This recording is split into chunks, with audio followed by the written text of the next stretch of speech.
오늘 우리에게 주시는 하나님의 말씀입니다. 누가복음 11장 1절, 그 다음에 22장 39절에서 46절까지 이렇게 보겠습니다. 먼저 누가복음 11장 1절, 제가 읽고 우리 그 다음부터는 교도하도록 하겠습니다. 11장 1절입니다.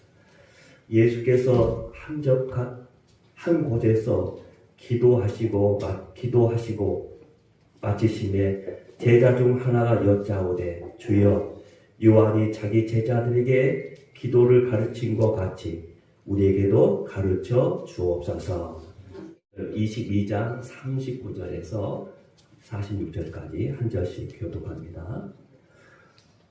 예수께서 나가사 습관을 따라 감난산에 가심에 제자들도 따라갔더니 그곳에 이르러 그들에게 이르시되 유혹에 빠지지 않게 기도하라 하시고, 그들을 떠나 돌을 던질 만큼 가서 무릎을 꿇고 기도하여 이르시되 아버지여, 하나님 아버지의 뜻이거든 이 잔을 내게서 옮기시옵소서. 그러나 내 원대로 마시고 아버지의 원대로 되기를 원하나이다 하시니, 천사가 하늘로부터 예수께 나타나 힘을 더하더라. 예수께서 힘쓰고 애써 더욱 하늘을 기도하시니 땀이 땅에 떨어지는 핏방울을 같이 되더라. 기도 후에 일어나 제자들에게 가서 슬픔으로 인하여 잠든 것을 보시고 이르시되 어찌하여 참느냐, 시험에 들지 않게 일어나 기도하라 하시니라. 아멘. 네이 프리차드라는 목사님이 쓴 책 가운데 우리의 생각을 뛰어넘는 기도라는 책에 나오는 하나의 간증이 있습니다. 그 간증으로 설교를 시작하려고 합니다.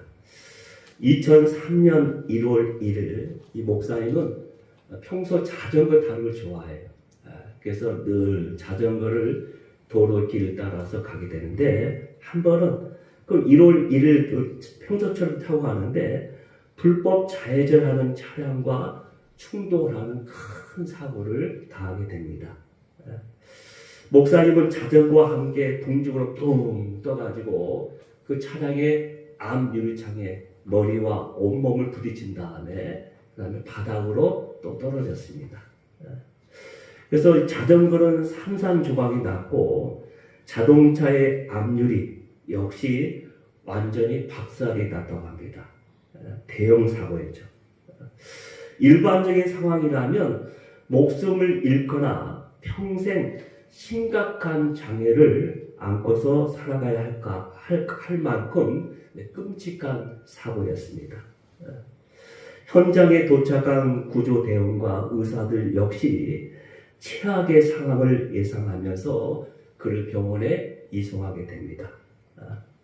하지만 병원에서 이 정밀 검사를 받은 결과 믿을 수 없는 기적 같은 일이 일어났습니다. 말하기를 뼈 하나 부러지지 않았습니다. 그렇게 이야기한 거예요. 그럼 끔찍한 사고를 당했는데 뼈 하나, 가벼운 타박상만, 찰과상만 있을 뿐이지 괜찮은 거예요. 그래서 이제 그 병원에 입원해 있는데, 그 소식을 나중에 들은 병원에 찾아온 성도들이 찾아와서 목사님에게 한결같이 말을 합니다. 목사님, 그것은 우리 모두의 기도의 응답입니다. 소리를 좀 적게 하세요. 하울링 한다면. 조금만 줄여주세요. 이것은 모두 기도의 응답되버립니다. 우리의 기도의 응답되버리겠습니다.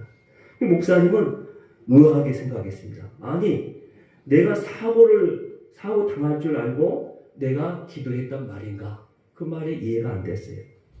그러나 나중에 알고 보니까 그 전 주일에 목사님이 새 표를 이렇게 딱 정하면서 이렇게 이야기했다는 거예요. 그 표가 뭐냐면, 주여, 우리에게 기도를 가르쳐 주소서라고 새 표를 딱 선포하면서 성도들에게 부탁을 했다는 거예요. 앞으로 교회와 저를 위해서 여러분들 전심으로 기도해 주시길 바랍니다 라고 부탁했다는 거예요. 그래서 성도들은 그 말씀을 붙잡고 일주일 내내 교회와 목사를 위해서 기도했다는 겁니다. 그래서 그렇게 모든 성도들이 이야기했던 거예요. 결국 목사님은 자신이 살아날 수 있었던 것은 인간의 계산과 생각을 뛰어넘어 역사하시는 하나님의 주권과 바로 성도들의 기도 덕분에 자기가 살아났다는 것을 자기가 깨닫게 되었다는 이야기입니다. 여러분, 기도란 무엇일까요?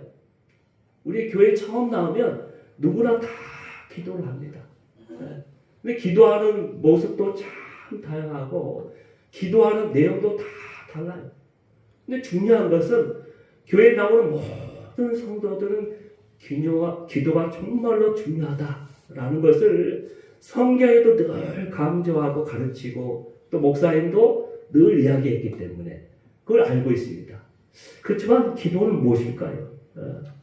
기도는 단순히 우리의 요구사항을 나열하는 그런 목록 리스트가 결코 아닙니다. 기도는 보이지 않는 영적 세계에서 우리를 보호하고 하나님의 뜻을 이 땅에 성취하는 하나의 통로, 그 하나님께서 통로를 허락하신 것이 바로 기도라는 것입니다. 자, 그렇다면 성도로서 우리가 기도하며 살아야 하는데 그 이유가 도대체 무엇 때문일까요? 우리가 왜 이렇게 기도를 해야 할까요? 이 질문에 답을 얻기 위해서는 먼저 우리에게 기도를 명령하시고 기도를 가르쳐 주셨던 주님께, 바로 예수님께 먼저 주목을 해봐야겠습니다. 자, 예수님은 그 기도를 어떻게 생각했을까? 과연 예수님에게 기도한다는 의미는 무엇이었을까? 그래서 오늘 말씀을 통해서 같이 나눈 것입니다. 첫째, 예수님에게 기도는 일상의 거룩한 습관이셨습니다. 자, 예수님에게 기도는 거룩한 일상의 습관이었습니다. 누가복음 22장 39절에 있는 말씀을 우리 다 같이 한번 읽어보도록 하겠습니다. 다 같이 한번 읽습니다. 예수께서 나가사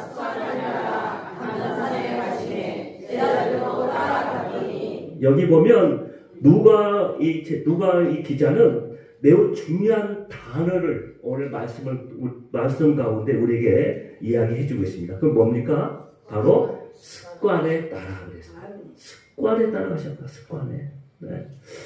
이 습관이란 말이 뭐냐면 헬라어로 에토스란 말입니다. 에토스라는 뜻인데 그 뜻이 뭐냐면 습관은 단순한 반복, 그것을 말하는 것이 아니라 그 사람의 인격과 삶의 방식이 되어버린 제2의 천성, 그것을 의미한다는 거예요.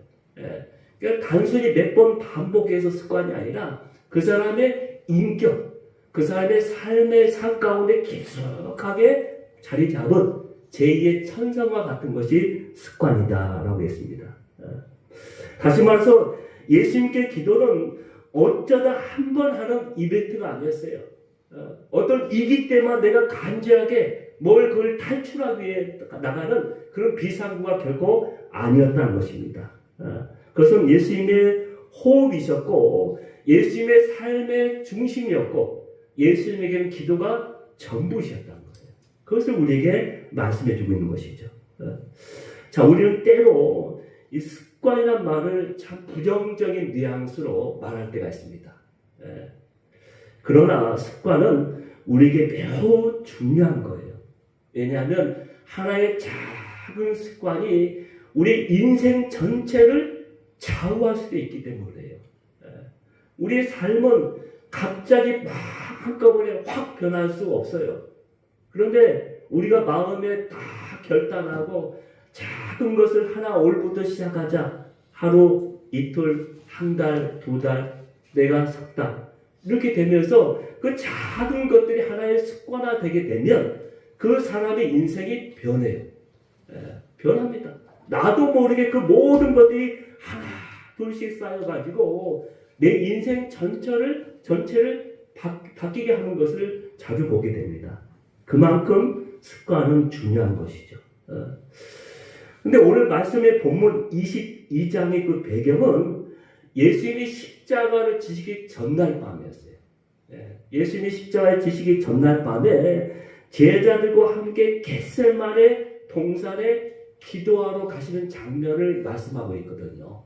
그런데 여기서 우리가 주목할 게 뭐냐면 예수님은 내일 십자가를 지시기 때문에 그 엄청난 일이 자기 앞에 다 닥쳤기 때문에 가서 기도하러 가신 것이 아니라는 거예요. 예수님은 그냥 일상적인 습관에 따라서 그날도 기도했을 뿐이에요. 그게 22장의 습관에 따라 기도했다는 겁니다.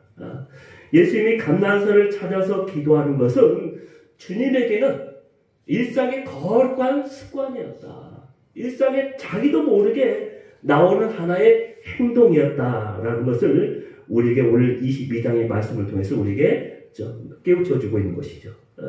근데 여기서 더 중요한 사실은 예수님의 이 기도에는 진정성이 담긴 습관이었다.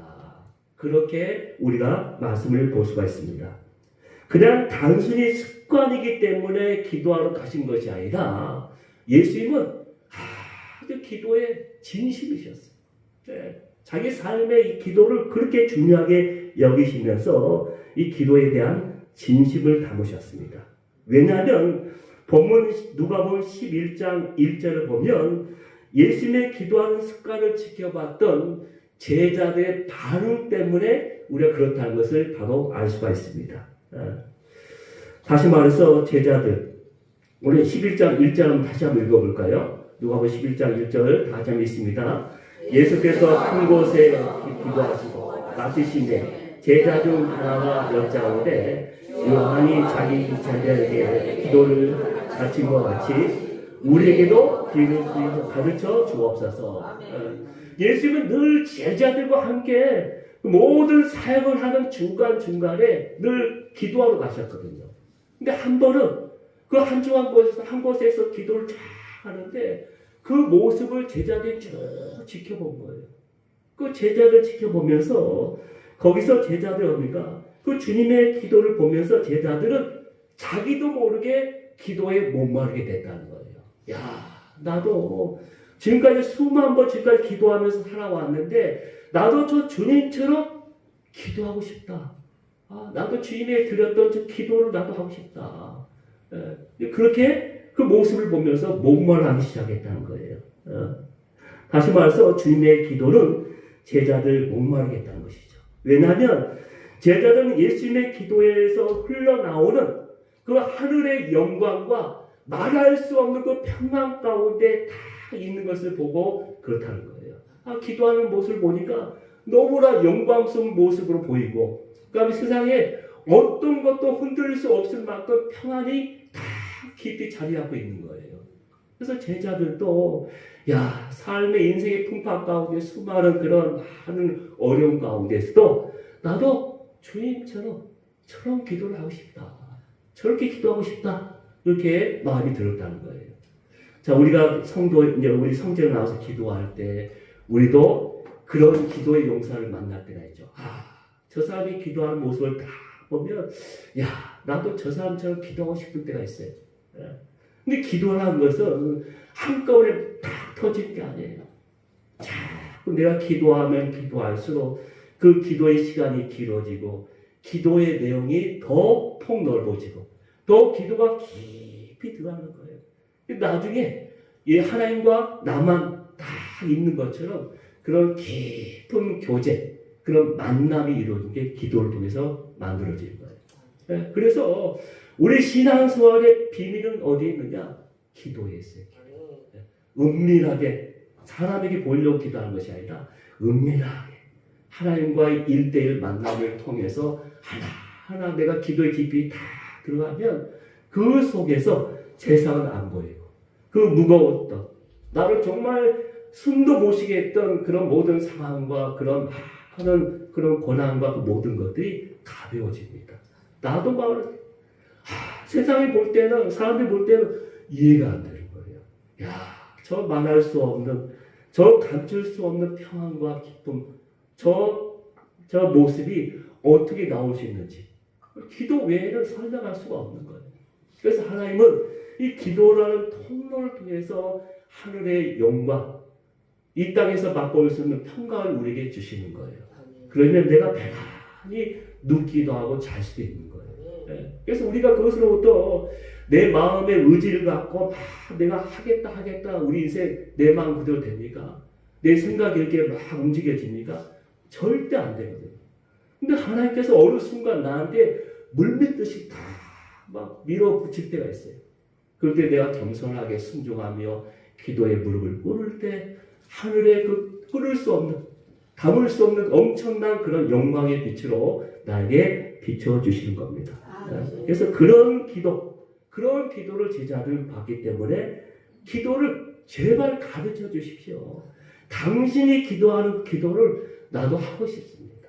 내가 형식적으로 의식적으로 잠깐 머리 숙였다가 몇 마디 중얼거리다가 그렇게 그쳐보는 것이 아니라 정말 하나님과의 깊은 만남에 그 속으로 나도 들어가고 싶은 열망이 생기는 것이죠.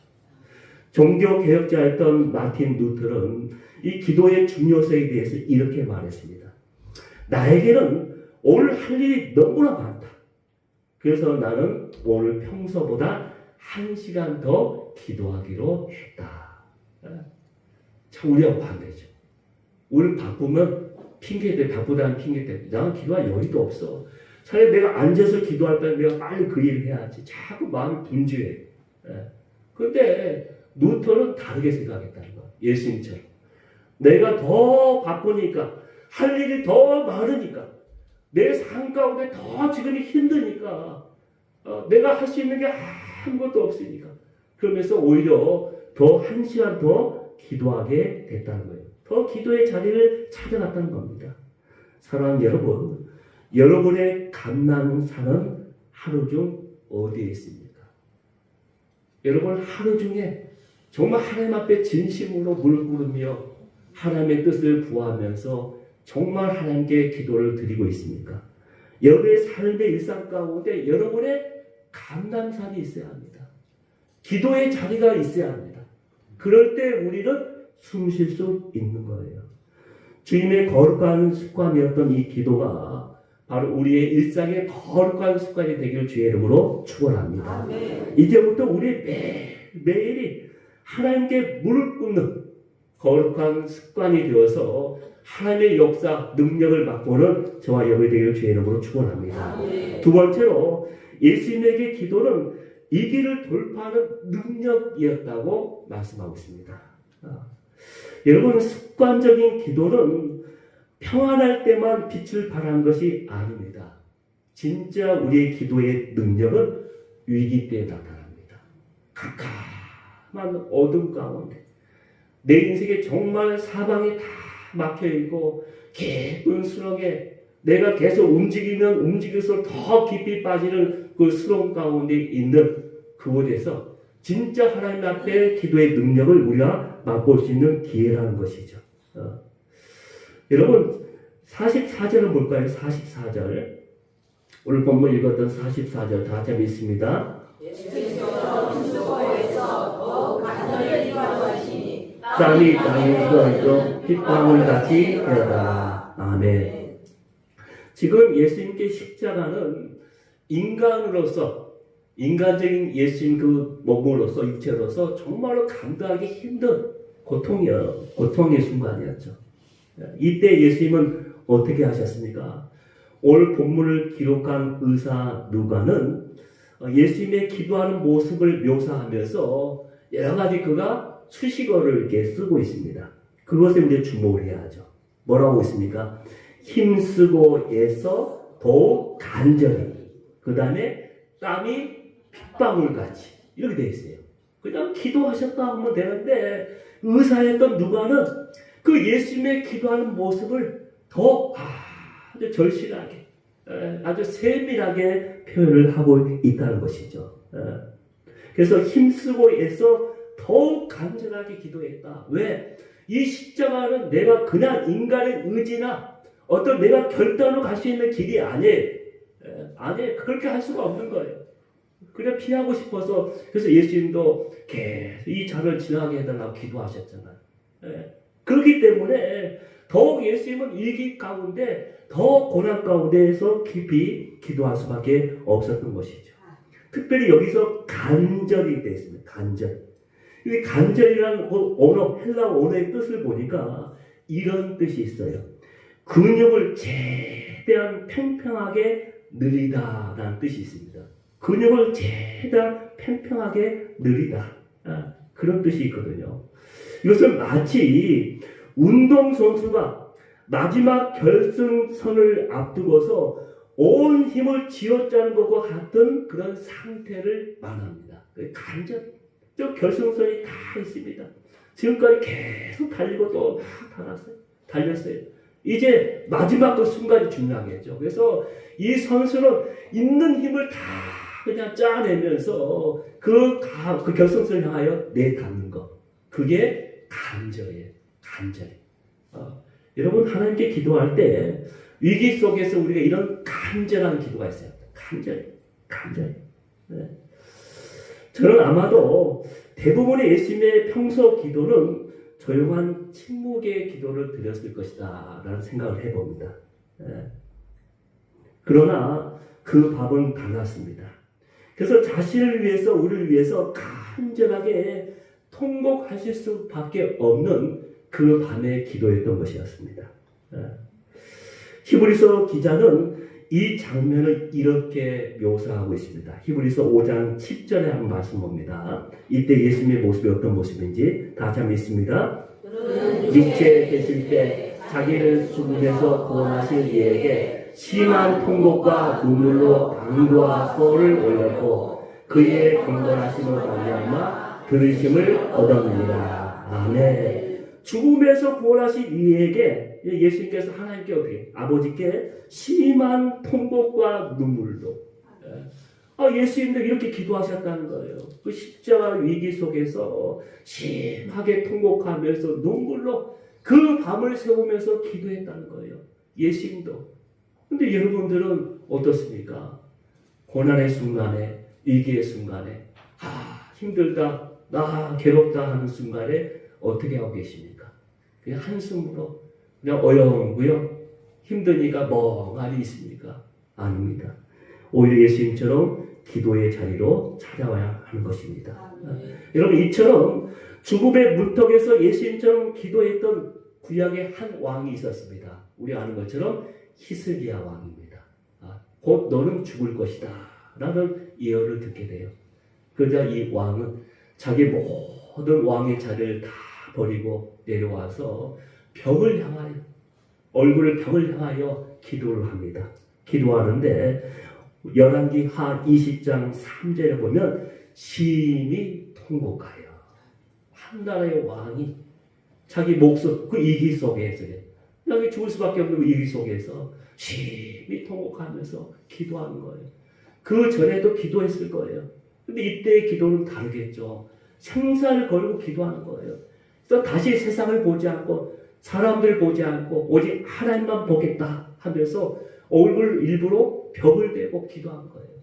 그래서 심히 통곡하면서 눈물로 기도하게 될 때 열왕기하 20장 5절에 보면 이 모습을 하나님께서 보시고 말씀합니다. 내가 내 기도를 들었고 내 눈물을 보았노라. 그냥 내 기도를 들어노라 끝날 수 있는데 하나님은 내 눈물을 보았다. 심히 통곡하면서 말할 수 없는 그런 비참함을 가지고 나에게 기도하는 너의 눈물을 보았다. 하나님은 우리의 화려한 말보다도 정직한 눈물에 약하십니다. 하나님은 눈물에 약하세요. 그의 자녀들이 울게 되면 하나님이 그냥 잊지 못합니다. 우리 자녀들 그렇잖아요. 우리 자녀들이 힘들고 막 정말 말도 하지 못하고 힘든 상황을 다 봤을 때 부모로서 더 마음에 들어요. 다 해주고 싶어. 내가 물론 가진 건 없을지라도 있는 거 다 그냥 내놔서 다 주고 싶어. 내 목숨까지라도 주고 싶어. 그렇죠? 아파하는 자녀들 보게 되면 그런 마음이 다 들어요. 저도 애들 키우면서 차라리 내가 아팠으면 내가 저 고통을 당했으면 밤새 고열에 막 시달리면서 끙끙대는데 잠을 못 자는 거예요. 잠을 못 자. 그게 부모의 마음이거든요. 하나님도 이런 마음으로 그의 자녀들 보고 계시는 겁니다. 그래서 그렇기 때문에 우리도 이렇게 기도하며 나갑니다. 여러분 지금 감당할 수 없는 고통 가운데 계십니까? 내일이 보이지 않습니까? 그렇다면 예수님처럼 간절하게 우리의 영혼의 근육을 최대한 모두 다 당겨서 하나님께 부르짖기 바랍니다. 그러면 하나님은 우리의 기도를 보시고 그 모든 위기를 바로 넘어서 우리 인생을 다시 한번 위대하게 나눌 수 있는 새로운 인생길로 우리를 인도하실 것입니다. 이런 길을 가기를 주의 이름으로 축원합니다. 마지막 세 번째는 예수님에게 기도는 사역의 유일한 방법이었다. 예수님이 일하시는 유일한 방법이 기도였다. 예수님은 오직 기도를 통해서 하나님의 뜻에 순종했고 그 하나님의 뜻을 그대로 사역했던 분입니다. 기도를 통해서. 그래서 42절에 이렇게 말씀합니다. 42절 다 같이 한번 읽습니다.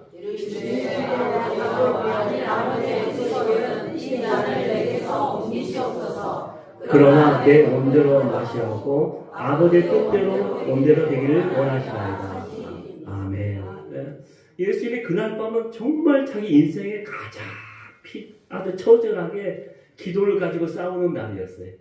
그러나 결국 아버지의 온대로 하옵소서 하면서 주님 앞에 그 기도를 하면서 멈추게 됩니다. 여러분, 우리의 사역은 내 열정으로 하는 것이 아니라 기도를 통해서 우리에게 공급해 주신 하나님의 능력을 하는 거예요. 하나님의 그런 지혜와 생각과 뜻을 향하여 나아갈 수가 있는 겁니다. 예수님은 그의 삶을 통해서 공생의 내내 우리에게 이것을 보여주신 거예요. 그래서 예수님은 공생애를 시작하실 때도 제일 먼저 어디에서? 광야에서 기도를 시작하셨습니다. 광야에서. 그리고 제자들을 택하실 때도 그 전날 밤에 밤을 새시면서 기도하셨어요. 또한 제자들을 가르치시고 훈련시킬 때도 그들 저 바다에 보내셔 놓고서 예수님은 산에서 제자들 위해서 기도하신 분이었습니다. 하루 종일 가버나움에서 가르치시고 병을 고치신 다음 날 그 지쳤음에도 불구하고 지친 그 새벽녘에 그 다음날 새벽녘에 일어나서 오히려 한적한 곳에 나가서 기도하신 분이 예수님이셨습니다. 그리고 오늘 본문 보여주는 것처럼 주님은 십자가를 지시기 전날 밤 바로 땀방울이 핏방울이 되도록 바로 겟세마네 동산에서 기도하셨다고 말씀하고 있습니다. 이게 정리하자면 예수님의 그 사역의 일생은 기도를 빼놓고 말할 수가 없는 거예요. 그래서 예수님은 기도의 일생이셨다. 그 모든 사역의 흔적에 기도의 흔적이 있었다는 것이죠. 그뿐만 아니라 예수님의 기도는 철저하게 하나님의 뜻에 맞춘 기도였다는 거예요. 더 중요한 것은 하나님의 뜻에 맞춘 기도였다. 결국 주님께서 십자가를 지신 것도 다른 이유가 아니라 그것이 바로 아버지의 뜻이기 때문에 십자가를 지셨다는 것을 말씀하고 있죠. 누가복음 11장 1절 이하에 보면 주님께서 제자들에게 가르쳐 주신 기도문이 나오게 됩니다. 주기도문이죠. 근데 거기서 보면은 그 기도에서도 자꾸 제일 강조한 것이 무엇이었습니까? 아버지의 이름이 거룩해지고 아버지의 나라가 임하시고 아버지의 뜻이 이루어지기를 원합니다. 이게 아버지께 초점이 있어요. 아버지께. 여러분 기도는 자꾸 나로 바라보게 하는 것이 아니라 하나님을 바라보게 만드는 거예요. 내 욕심과 내 생각을 자꾸 주장하게 만드는 것이 아니라 오히려 하나님의 생각과 하나님의 뜻을 내가 그 가운데 알고서 순종하는 게 기도예요. 그게 기도입니다. 그래서 늘 예수님은 그 아버지 뜻을 바라보면서 갔다는 거예요. 그런 의미에서 예수님에게 기도는 사역의 유일한 방법이었고 그 기도의 내용은 바로 하나님의 뜻을 이루기 위한 기도였다라는 것을 말씀해주고 있죠. 여러분 저는 지금도 기도가 기적을 일으킨다고 분명히 믿습니다. 우리가 설명할 수 없지만 우리가 설명할 수 없지만, 이해할 수 없지만 여전히 우리 삶의 현장에 이 기도의 기적이 있어요. 기도의 능력이 여전히 있습니다. 그러나 이 믿음에는 하나의 중요한 전제가 있어야 합니다. 뭡니까? 우리의 기도가 내 뜻이 아니라 아버지의 뜻을 구할 때, 아버지의 뜻에 내가 온전하게 순종할 때, 순종하며 기도할 때 그 모든 기적이 일어난다는 거예요. 그래서 아버지의 뜻을 품는 사람들은 여전히 그 모든 삶의 현장에서 여전히 기적을 일으키는 사람인 줄 믿습니다. 2002년 미국 워싱턴 DC에서 일어났던 엄청난 일이 있었습니다. 당시 도시 전체를 공포로 몰아넣었던 연쇄 저격범 사건이 있었습니다. 이 범인이 차 트렁크에 조그마한 구멍을 딱 뚫고서 그 총을 내민 다음에 사람들 저기에서 죽은 거예요. 이미 10명을 죽였어요. 근데 경찰이 수사를 하는데 오리무중입니다. 미국에 빠진 거예요. 아무런 단서도 없는 거예요. 차 트렁크에 다 해서 숨어서 지내거든요. 그 구멍, 조그마한 구멍에서 막 돌아가면서 하는데 뭐 장소 패턴도 있지 않고 하니까 수사가 미궁에 빠졌죠. 그때 이 범행을 쭉 보면 도시 전체가 막 떨고 있었는데, 그때 이 크리스찬 교회에 다녔던 트럭 운전사 론 렌즈라는 사람이 있는데, 이 사람이 트럭 화물차 운전 기사들 다 모아놓고 함께 우리 기도하자 하면서 기도를 하게 됐습니다. 뭐라고 했습니까? 뭐라고 기도한지 아십니까? 하나님, 이 악행을 멈춰주시고 하속히 범인을 잡게 해 주십시오 하면서 간절하게 기도합니다. 그래서 일상 전체가 평안을 찾았으면 좋겠습니다. 떨면서 어떻게 삽니까? 그렇게 기도하던 이튿날 2일째가 됐습니다. 근데 놀랍게도 그는 어느 날 휴게소에 차를 몰고 가다 휴게소에 딱 갔는데 그 휴게소에서 범인의 차량을 딱 발견하게 된 거예요. 그래서 바로 침착하게 신고해서 단 15분 만에 범인이 검거되면서 그 모든 사건은 마무리가 되었습니다. 자, 그리고 나서 어느 기자가 그 사람 론 난제에게 인터뷰를 하게 되었어요. 당신은 그 저격범이 무섭지 않았습니까? 어떻게 그런 용기를 냈습니까? 라고 질문을 했답니다. 그러자 그는 담담하게 대답했습니다. 우리는 기도했고 하나님께서는 하나님의 일을 하실 것을 우리는 믿었습니다.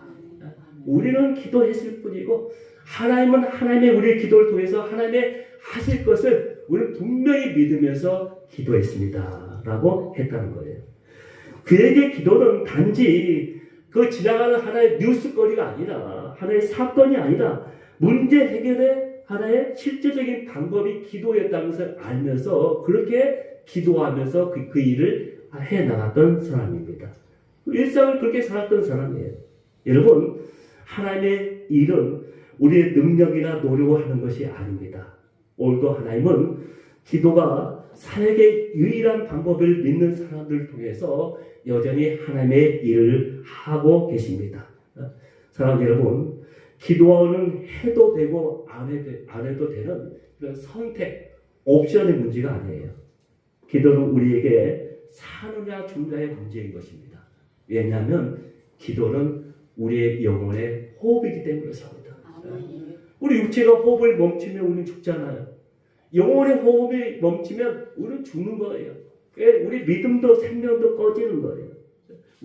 다만 내가 모을 뿐이죠. 때문에 이제 여러분의 일상 속에서 기도를 습관화하시기 바랍니다.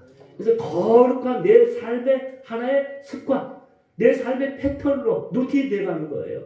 그래서 일어나면 자동으로 내가 그런 힘들고 어려운 일 만나면 자동으로 특별히 위기 앞에서는 눈물로 부르짖으시기 바랍니다. 바로 기도를 통해서 그 위기의 돌파의 능력이 힘이 생깁니다. 그리고 나의 뜻이 아닌 하나님의 뜻을 구하시기 바랍니다. 그래서 모든 일상의 내 모든 삶, 내가 농사를 하든 바다 일을 하든 내가 어떤 작은 일을 하더라도 먼저 기도로 그 일을 시작하십시오. 그러면 그 마지막 것은 아름답게 30배, 60배, 100배 열매로 하나님이 열매 맺게 하실 겁니다. 우리 계산으로 우리 삶을 사는 거 아니에요. 우리 생각대로 우리 삶을 사는 거 아니에요. 나는 단순히 기도하며 하나님께 맡길 뿐이고 일하시는 분은 하나님이 일하셔요. 나에게 30배 줄지 100배 줄지 1000배 줄지 아무도 몰라요. 내 인생 언제 끝날지 아무도 몰라요. 그러나 중요한 것은 내 인생 마지막까지 나는 내 호흡 다하는 그날까지 하나님이 원하시는 이 사명을 감당하며 살다가 가겠습니다 라는 마음으로 하나님께 인생을 맡기면서 기도하며 나갈 수 있는 저와 여러분이 되기를 주의 이름으로 축원합니다.